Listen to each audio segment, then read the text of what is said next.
Let's do this. Hey, what's going on, guys? Your boy Ghost here, and today we got another TWID to do. So this is the TWID of February 22nd. We're doing this live on Twitch. If you guys missed it, come to the Twitch. I might be reading TWID more often on Thursday, so we'll see. This one's more of a PvP TWID. They told us this yesterday that they were going, not yesterday, but last week, that this TWID was going to have more PvP information. And today's topics, we got PvP Strike Team, accessibility and console UI updates, Prophecy Dungeon weapon update, FA, and then Normandy crew winners. We don't care about that. Hey folks, the PvP Strike Team here. Today we'd like to share our thoughts on the current state of PvP, our philosophy, and the changes we will have planned. We believe Destiny's PvP gameplay provides players with a unique experience that can stand on its own, but it needs a clear vision alongside ongoing iterations. For some time, the Crucible hasn't felt like it had that. This made it difficult for us to attract players to the Crucible, understandable, leading to a slow bleed of our PvP population over the course of a couple of years as veterans move on and are not replaced with fresh players. Yes. Returning to the core mission, we want to refocus on rewarding the players who love Crucible, and as well as push to provide baseline variety of experiences to ensure there's always something appealing to PvP enjoyers. Okay. Since the PvP Strike Team has formed, the bulk of our work has been focused on finding solutions for 5 major issues: Crucible Maps, rewards, game modes, sandbox issues, and matchmaking. So for Crucible Maps, due to a dynamic nature of PvP, can create its own content. Yep. On every match can tell a story. Yeah. But our players have spent millions of Guardian hours on our concurrent selection of maps, playing the same game modes in the same arenas. It feels as though most of these stories have already been told, and there's only so much you can do in the same places. Additionally, different modes require different kinds of maps to succeed. Now, limited map selection means that we often have pushed modes onto maps where they're not necessarily optimal, resulting in a subpar player experience. Our current crop of maps have not been updated in some time in terms of spawns, ammo crates, locations, zones, etc. And this is exaggerating the issues as we continue to add newer modes to older maps. An example would be a map made for Rift being used as Clash and Control, like Disjunction, terrible. The Citadel and Convergence, the Cathedral of Just. Disjunction is so bad, bro. To help with this, we made substantial quality of life passes over our existing maps. Already live, we have an initial spawning quality of life pass, addressing the spawn traps for Altar of Flame, Cauldron, Endless Veil, and Midtown, as long as Meltdown. I hate Meltdown so much, bro. Meltdown for Trials is probably like my least favorite map to play Trials on. I don't even like Trials to begin with. On update 7.3.5 coming March 5th, an additional map spawning quality of life pass is coming as well, removing all backfill spawns for non-Rift modes, the Citadel, Cathedral of Dust, Disjunction, and Convergence. Don't even put Disjunction in the game anymore, thank you very much. This will effectively make these maps play 30 to 50% smaller than they do currently and reduce the amount of time spent running back to combat after spawning. Major tuning of initial spawning, heavy ammo crate and tiebreaker zone locations for all of the maps, great, so they upgraded that as well. We're also making changes to our workflows that will allow us to update the above variables more easily in the future. We'll be able to more quickly address issues with maps and balancing and now spawning. Okay. For example, the next time Dead Cliffs returns to Trials, it will have the changes made to the zones, spawns, and heavy ammo placement to make it more balanced. Crucible focused players may also have felt left behind in terms of locations, as they get less exposure to awesome destinations that come with our releases. For example, Europa and Neomuna have exciting palettes that our PvP-focused players may rarely get to experience. In May, we are releasing new maps that explore these locations. While these maps will be available in Control, they have been specifically built with a focus on 3v3 game modes in mind, including Dominion, Clash, Survival, and the newest mode, Collision. So we've got the Eventide Labs in Europa, Service Plaza on Neomuna, and I don't even know how to pronounce that, on the Terraform Pyramid Ship, Dissonance, I guess. Rewards. We want Crucible to feel at least as rewarding as PvE, with post-game drops on par with strike activities in terms of rewarding materials and activity-specific loot. We also want PvP players to have more consistent methods of being rewarded with build crafting materials. This led us to make the following changes, which are currently available in live game. Increased end-of-game match rewards, including more Glimmer, higher chances of enhancement cores, and Crucible engrams. Create a double reward booster for PvP. Already live, which is coming in competitive, this is already live and competitive as well. Added weapon focusing, added a second tier to the competitive weekly challenges that are always rewards as alloys, ascended alloys. We're also looking to improve our endgame rewards. While some players may choose to play only a few competitive games per week, we'd also like to reward players who continue to remain active in the competitive playlist. In competitive, we'll be offering 2 major incentives to continue success throughout the week: Artifice Armor and competitive Crucible. Yes, now this will be the way. Of course, it's not going to be as good, as easy to get Artifice Armor as it is in PvE, but at least we have the option to get it. I'll play competitive.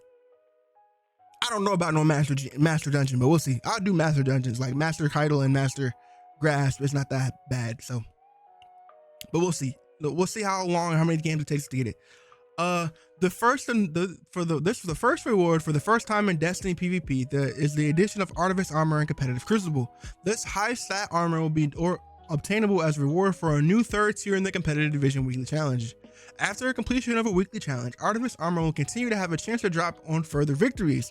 These Artifice Armor pieces are giving the hero and Crucible gear a new lease on life. Okay, so for you guys who don't know what this armor looks like, this is the Titan one. This is the Hunter one. You can't really zoom in. I gotta zoom in on that one. And then this is the Warlock one. These are all like year 1 skins. They look pretty cool. As this armor will drop from competitive Crucible, we will keep dungeon Artifice Armor drops to the dungeons they're associated with. The inclusion of Artifice Armor as rewarded aligns with our goal of allowing PvP focused players to have an endgame track that rivals PvE rewards. Another key change that we're adding in 7.3.5 is an increased drop chance for an exotic weapon catalyst on victories. Thank you. Like Artifice Armor, this offers a meaningful way to upgrade your Guardian's power while rewarding continued competitive success. This is great. I'm happy they're doing this, but wait. Oh, increase the drop chance on catalyst victories. Okay, this is good, but like they should also increase increase even more like the percentage that allow you to like get kills for catalyst completion. They should increase it even more. Especially even if you get a win, they should give you like 10-20% if you get a win, so you can get the catalyst faster and not feel like, okay, gotta go to Shirochi. Competitive, coming in update 7.3.5, adding a 3rd tier to the competitive weekly challenge with a new reward of Artifice Armor. This tier will be unlocked for all players when they reach gold 3 or above each season.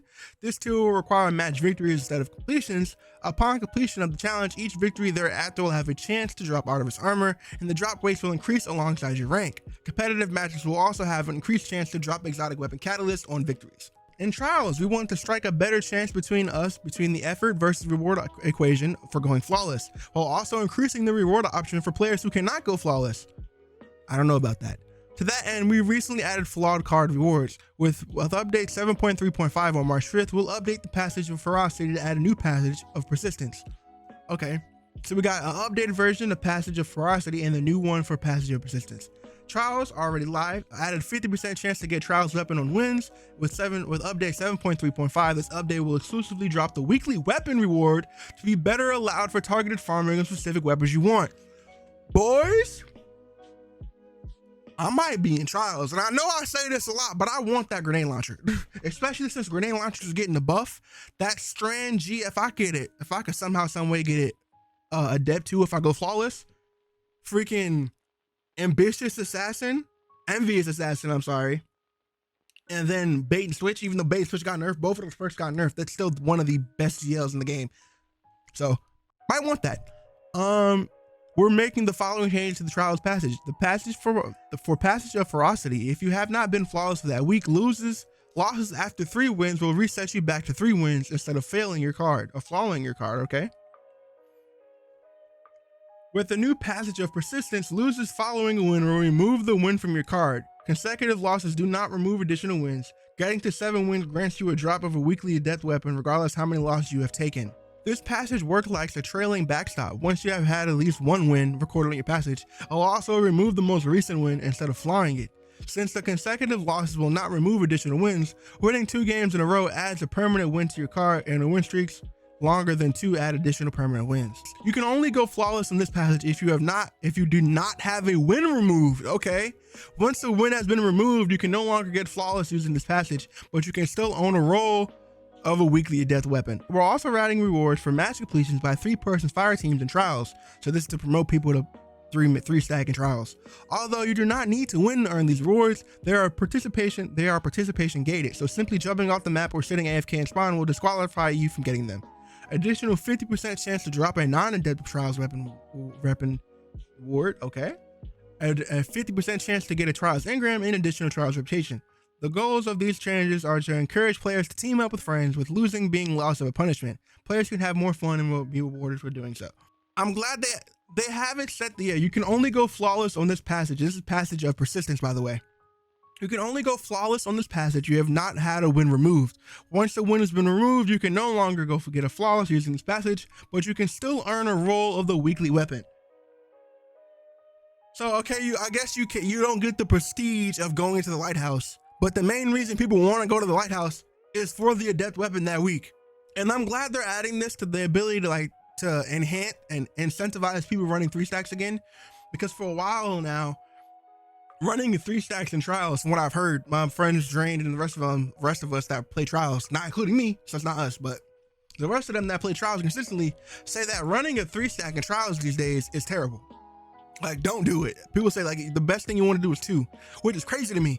But I guess it is true because they're trying to incentivize people to go back to 3 stacking. We're cooked. Okay, moving forward. Right now, competitive modes are not at the bar of quality to best promote an exhibition of skill and mastery between teams. We recently updated the countdown rush rule set in competitive and are introducing a new King of the Hill mode called Collision to the Crucible Labs in the update 7.3.5. The goal is to replace countdown rush in competitive playlist after testing. No! Isn't countdown rush demolition? I kind of mess with demolition though. Demolition was my favorite game mode in COD. We'll see though. We also feel like our quick play modes are lagging in updates. Even though new modes are being made, they have been either a party mode like Relic or limited time modes like Iron Banner Fortress and Eruption and True Tribute. Outside of those, players have had the same options for too long.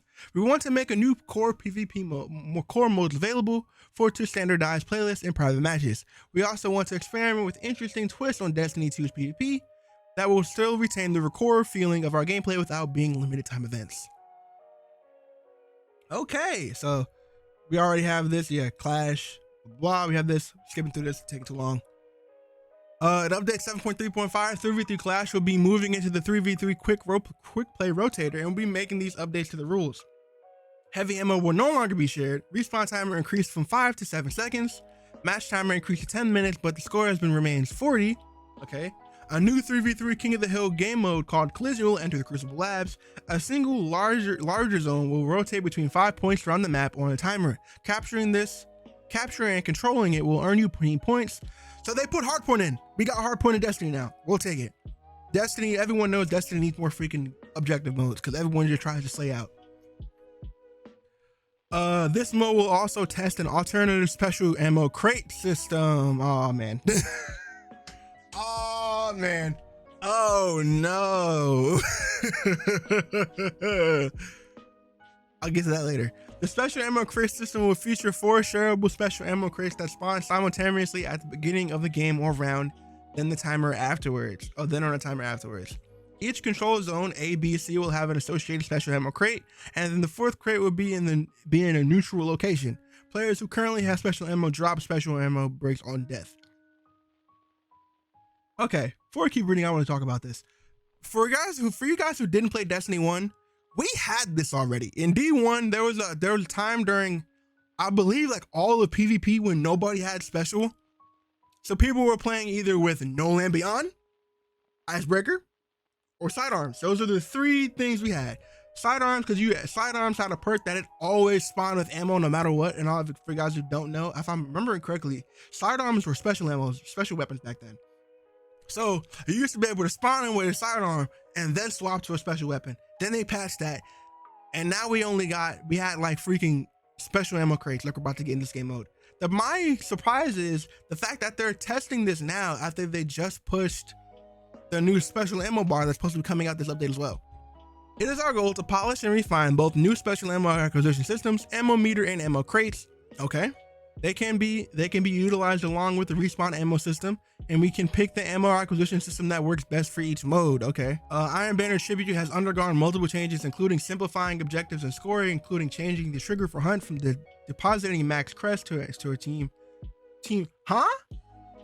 Simply, okay, oh, chibi, okay. Simplifying objectives and scoring, including changing the trigger for the hunt from depositing max crest to a team score threshold, okay. Removing the wall hacks on players carrying max crest. Thank you. Cleaning up the user experience by decreasing the distance at which crest icons can be seen. We're also reworking how quickly the beacons despawn and rotate, and significantly decreasing the time it takes to interact with dunk crests. Reducing the number of turrets that spawn with the hunt beacon from 4 to 3. Okay. So, I actually really enjoyed Iron Banner Tribute. I liked it a lot. My issue was, the main issue that everybody had was the wall hacks. Because you would get like max crest, and then it would literally be a live ping on your entire location. So that's the only issue with it. I enjoyed it. People hated it so much that they got it removed. My opinion is, all of you need to stop trying to worry about slaying out and play the objective.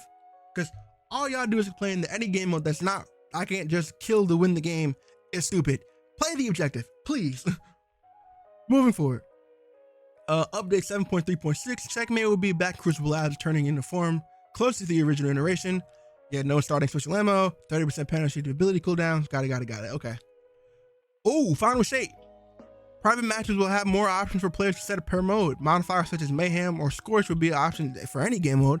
Playing custom matches only with your clanmates or friends to leverage Fireteam Finder. Okay, or leverage Fireteam Finder. Okay, so this stuff's coming in the final shape. Our matchmaking systems are opaque and not easily understood. It's not clearly defined when or where they're in use. Matchmaking is extremely complex and always a big change due to different types of players desiring different gameplay experiences. Some high-level players want close and competitive games against worthy opponents, while some want to be able to show off their skills against the wider boundaries of the population bell curve. Go to competitive. For those type of people. New and casual players, if they aren't presented with a place where they can develop consistency, prevented from building their skills, can be discouraged from continuing to explore the Crucible. The only real solution is to provide separate systems and experiences for each type of player within the Crucible. Yes. Our previous implementations of skill-based and fireteam-based matchmaking made it more difficult to enjoy playing with friends, adding too much friction to the experience. This made it tough for us to uphold our pillar value that Destiny is better to play with friends. We wanted to ease this friction by making it easier for players to enjoy Crucible with friends. At the time, we don't want to just feed solo players to more organized teams, effectively as cannon fodder, true. Lobby balancing in general has consistently been a pain point, with particularly emphasis on practice of placing high-skilled players and low-skilled players on a team against a larger number of average and above players. Since the PvP strike team was assembled, we've been making substantial changes to our matchmaking system, but we haven't really had an opportunity to clarify how the systems work and what specifically we've been changing. Before we talk about our solutions to the above problems, let's talk about a few things that our matchmaking system do not do to help clear up some misconceptions. Alright. Our matchmaking system does not individually force players to a 1.0 kill death ratio or 50% win ratio, intentionally allowing players to dominate for a few games and place them into games where they're getting destroyed, sacrifice connection quality for skill and any other filter. Our three most common matchmaking systems, outlier protection, rank based, and open skill, all keep an average connection quality generally within the same balance. In fact, the outlier protection and rank based we have on an average slightly better connection quality than the open skill, due to the increased time they remain in the optimal connection bracket while searching for matches. Okay. So they're basically telling us, all of you are lying, you're being stupid. This is a very, of course they're not actually saying that, but people have been saying that the Bungie system been doing this for ages. Cause it does feel like it, dog. It feels like you win one, you lose one, you win one, lose one. So it's kind of hard to get like a streak going in this game. So that's why I understand people feel like they're forcing you to this. So that makes sense. So now that we've gone over what we don't do, how exactly do the different matchmaking systems work? To understand that, we must first talk about skill and skill deltas. In our game, the range of players' skills is measured from 1,000, negative 1,000 to 1,000, in a field of a match that can often be determined by overall skill delta, which is the difference in skill between the highest and the lowest players of the game. Games with deltas of less than 500 will generally feel competitive, with few or no players outclassed, though there will be a difference in performance between the highest and lowest players. Colloquially, we can refer to this as a sweat zone. Okay, With deltas greater than 500 and less than 1000, there will be a notable skill variance present, usually enough to avoid games from the feeling too sweaty. Some players will also be outclassed, but it's unlikely that there will be people in the match who are completely in and over their heads. For well-populated unranked games like Control and Iron Banner, we consider this to be the Goldilocks zone, where the games can present varied experiences without becoming stomping grounds.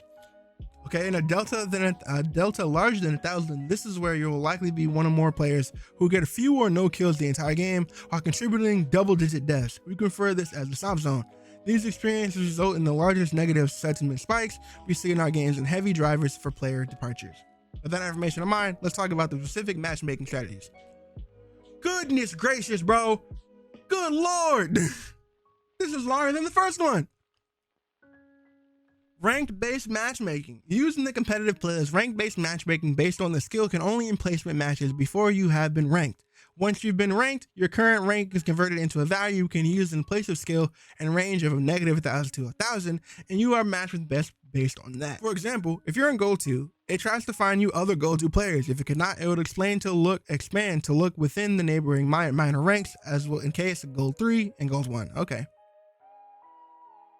If there are no available players after a given amount of time, the matchmaking will continue to expand through the minor ranks until it reaches a maximum just beyond the major rank up and down. The only exceptions to this maximum bracket is if you're Ascended 2 and Ascended 1, where there is not always enough players to match in such narrow bands. These players can be considered Ascended 3 for matchmaking purposes, helping to prevent extremely long queue times.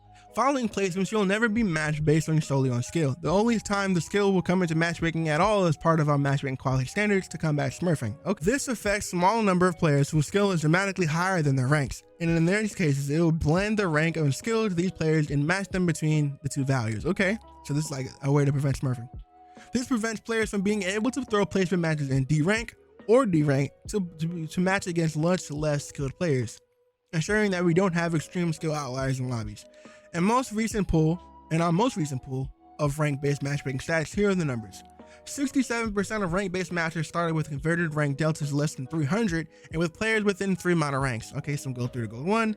26% of rank-based matches started with the converted rank deltas of more than 300 and less than 500 with all players within 5 minor ranks, Silver 1 to Plat 3.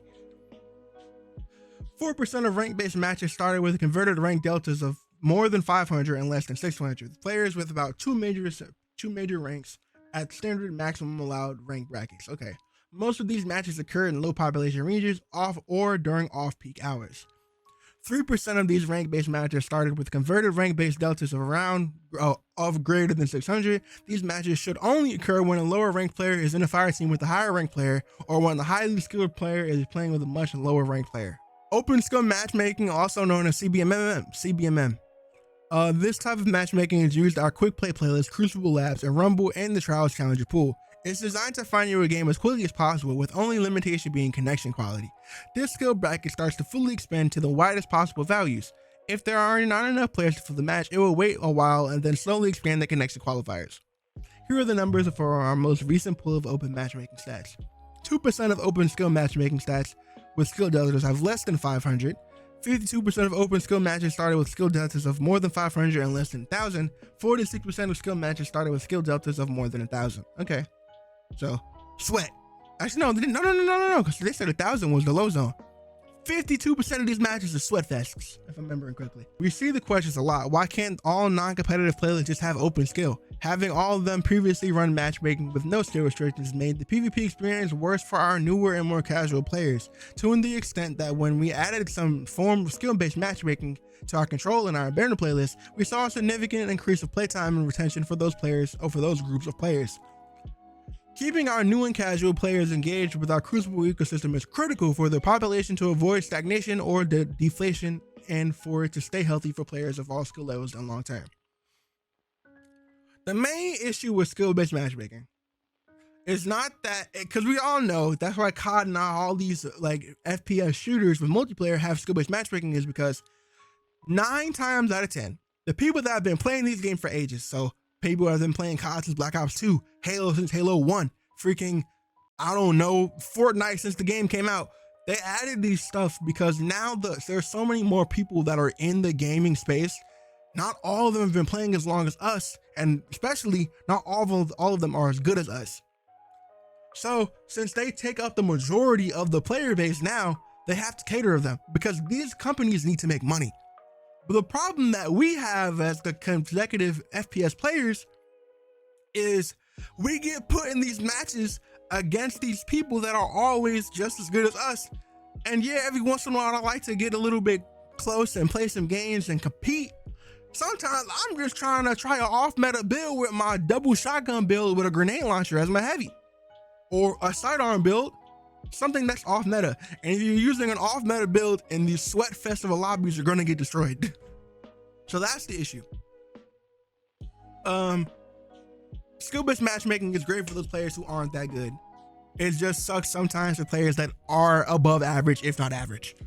Because you'll be average and then going against a top pro. I could be freaking playing a regular quick play match on COD trying to get my camos done, and then all of a sudden I check to my left, this dude's a rank 250 from last season on ranked.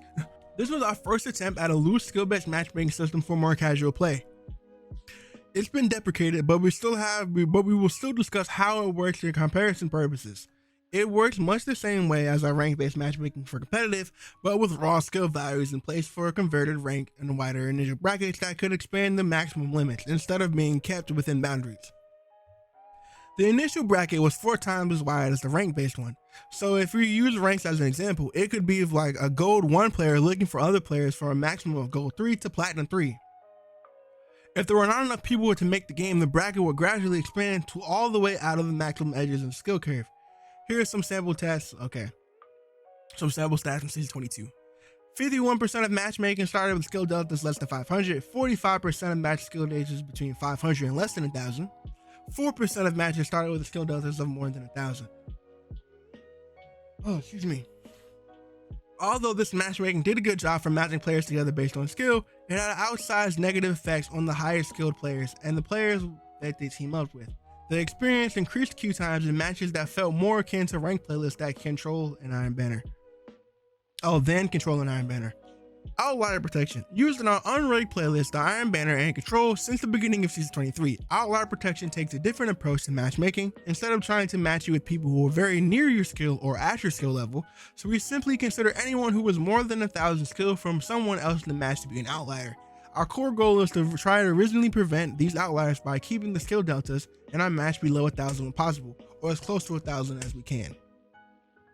Sorry if you guys hear my freaking chair cracking. Using ranks, for example, players in Platinum 3 can initially match with everyone from Silver to Adept, and they're only kept away from players who are the far ends of each skill spectrum, Bronze and Copper and Ascendant. If it is unable to find a match within that window, the matchmaking will wait for a period of time, then gradually lecture the outlier protection, or gradually reduce the outlier protection to allow more players in the bracket until it has expanded to the maximum edges of the skill curve. Here are some typical recent examples. Okay, so we got 25% of the matches with skill deltas are less than 500, 65% of matches started with skill deltas more than 500 but less than 1,000, and 10% of matches started with skill deltas more than 1,000. This system has allowed us to retain many of the benefits of loose skill-based matchmaking offers for newer and lower skilled players without the drawbacks of making above average skill players feel like they're playing something closer to ranked mode. In fact, we have even seen an increased matches taking place with Goldilocks zone without too many matches failing in either failing into the sweat zone like loose skill-based matchmaking or stomp zone like open skill-based matchmaking. This system also improves the experience when players with friends and various skills. It utilizes a weighted average of the fireteam skill to find the center point in which to matchmake. And the number of players excluded from the initial bracket is much smaller than it was with the loose skill-based matchmaking. This makes the shift between playing solo and playing with higher skilled friends or clanmates much less dramatic, so it's more enjoyable to party out. Fireteam-based matchmaking. Let's talk about trials. Specifically, we'll understand that the experience for full fireteams was suffered as difficulty has increased with fireteam-based matchmaking, but the solution is not as simple as it may initially appear. The two common suggestions for how to solve this issue in trials and this kind of matchmaking are making so that only trios can queue, make it so duos cannot queue, or they can queue but they're not protected from trios. Both styles of matchmaking have been used and have been contributed to previous deteriorations of the trials ecosystem. Before we allowed non-trio fireteams to the trials, participation was at an all-time low. If we were to revert to only using trios to queue, the available population would decrease substantially. Most players would not manually find other two players to group up with, and overall the population would likely decrease by 30% overnight, or more overnight. As the population would continue to decrease, skill creep would eat away at the number of 3-person fire teams that can compete, and eventually the trios experience would feel much the same as it does now, except players would not have a solo or duo experiences to fall back on. Similarly, after we allowed non-trio fire teams in trials, but before the fire team-based matchmaking, solo and duo queue participation peaked and then steadily decreased to minimum values outside of freelance weekends. These dedicated weekends spiked the population back up, but it always fell off following the reversion back to standard unprotected matchmaking. Ironically, if we were to prohibit duos from queuing, or if we did not protect them from trios, we would end up with an experience much like what occurred during the previous freelance weekends. This again does not actually benefit trios at all. The trio population would increase slightly as well, a small percentage of duos moved upwards, but these would generally not be players of above average skill. The rest of the duos would now choose to play solo instead. This would make playing solo by far the best way to play trials, and the trios population would eventually dry up again. Okay. They're expanding the knowledge. It's like, hey guys, you guys say that you know what to do, but I'm gonna tell you what you're saying on what to. Basically, bro, they're telling us like, hey, you guys keep giving us these suggestions. We're gonna explain to you what these suggestions would do, and yeah, it makes a lot of sense.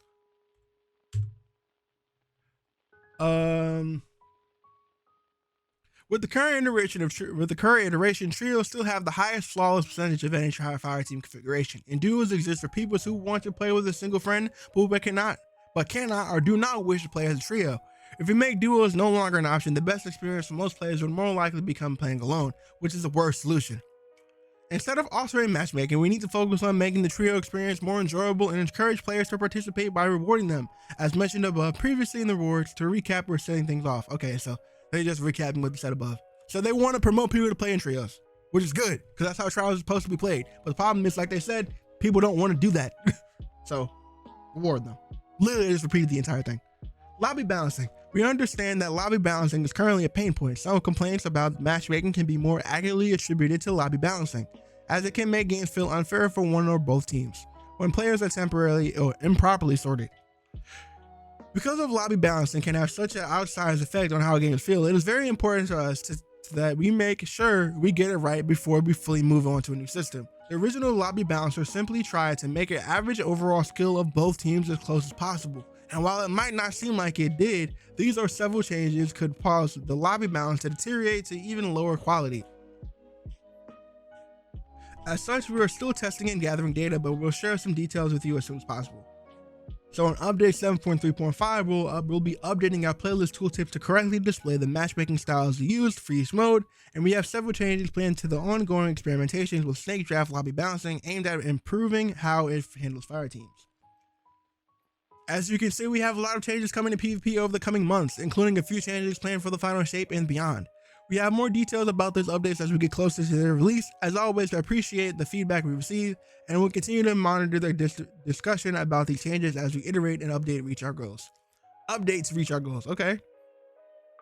This is for the console players, accessibility and console UI updates. To continue to prioritize accessibility and improve the console experience, we have a few long overdue quality of life UI changes that we'll be introducing in 7.3.5.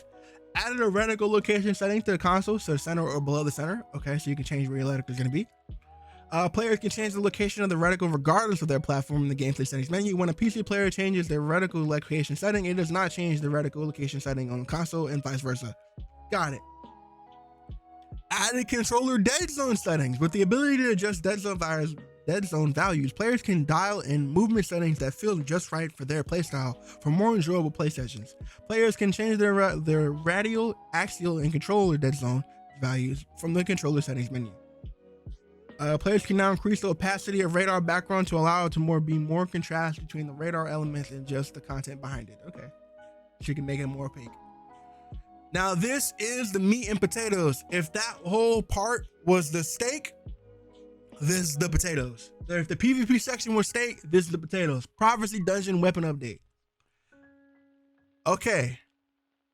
In update 7.3.5, we'll be updating the weapons pool in the Prophecy Dungeon. This will include swapping out these 3 weapons, making key updates to the existing weapons. A swift verdict sidearm. No. The long walk sniper rifle and the last breath auto rifle. That kind of sucks. Why are they getting rid of them? They should just update them all, or just leave them in the game, but not. That sucks. Really does. They could have just let these in the game and not update the perk pool. Because of course, we would much rather have an updated perk pool, but I would I would more appreciate if we didn't lose these guns to begin with, but we'll see. A new origin trait. All the new and updated weapons belong. Oh, we get new weapons too? Oh, that's why they're getting rid of them. Okay, never mind. Yeah, y'all can keep these. We don't care about these anyway. All the new and updated weapons below will also be given a new origin trait. Crossing over. These weapons have increased range and handling for the top half of the magazine, while rounds from the bottom half magazine deal increased damage. So you telling me, bro, what was that perk that did this? It was a perk in D1 that did this. That the top half of the magazine did something. I can't remember. I could have sworn there was something in D1 that did this. I can't remember.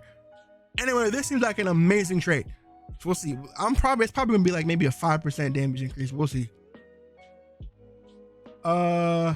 These weapons will be receiving all new perk pools, in some cases new damage types. So the prosecutor auto rifle, precision frame, arc precision frame. Okay, so that's why they're getting rid of that one, the auto rifle. The adjudicator submachine gun, primary precision kinetic. Okay. Relentless pulse rifle, primary high impact frame, damage change from kinetic destroyed. Okay. Relentless is coming back. You love to see it. Updated. These weapons will be receiving new perks and new damage types. Judgment hand cannon. It was a great hand cannon moving to stasis. That's fine. We need more stasis hand cannons. Darkest Before pulse rifle. One of the best rapid fire pulse rifles in the game. Before Horror's Lease came back. And then Autumn Wind. And then the new one from this season. But we'll see how it fits in now. So it's a rapid fire frame pulse moving from arc to solar. Maybe he'll get incandescent. That'll be good. Sudden death shotgun. Special aggressive flame. Going from arc to void. Probably going to get unstable rounds. Great. Updated encounter drop. So the Phalanx Echo will drop the pulse rifle, relentless, and prosecutor auto rifle. The cube is going to drop sudden death shotgun and the adjudicator submachine gun. And the Echo, the Kel Echo will drop the judgment hand cannon and the darkest before pulse rifle. Okay. That's good. This on top of the new weapons that we're also supposed to be getting. I think it's this season, right? This week. Like next week with this update, this big update supposed to be dropping. It's also dropping new weapons for GMs too, right? And Iron Banner? Mwah, delicious. Anyway, that's pretty much it. Good Lord, these long trials be hitting. Thanks to everything we have for this week. There are a lot of exciting changes in the works. Take time to digest everything we went over and let us know what you think. We'll be checking out the feedback and looking for answers to any follow-up questions throughout the week. We'll be back next week sharing everything you can expect for the upcoming Guardian games. Until then, be good to each other and thanks for hanging out with us. Destiny 2 community team. All right. That didn't take long. Only 50 minutes to read the whole thing.